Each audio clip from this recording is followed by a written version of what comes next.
So, in terms of sort of communication between colleagues in the workplace, do you have any thoughts about how one can improve that, or think about the structure, or is it just always thinking about the conversation racetrack and how you want to, having almost a goal and a desired result for your conversation? I mean, what do you think, Liz?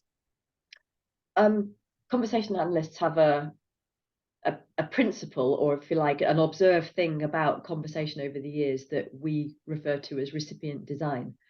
And that basically means that when people are really effective at talking to each other, we can see them designing their talk and their writing, their emails and whatever, for the person that they're talking to. All sorts of things about who they are and what they know and what they can do and what they're obliged to do and what they're not obliged to do. And you see these really smooth encounters. And that enables us to also see, less effective colleagues at work. My favorite examples of actually things in email, where you get an email and it says something like, what are we going to do about X? And you're on the receiving end of this.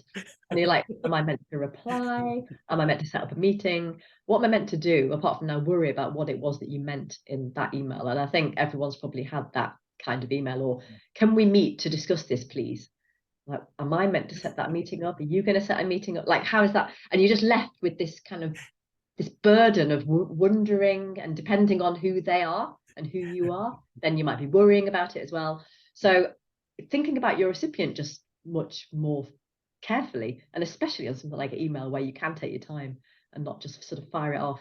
So, but of course, depending on the person, you can make very, very brief requests or answers or whatever to people that you know well, and when you're in a spate of interaction.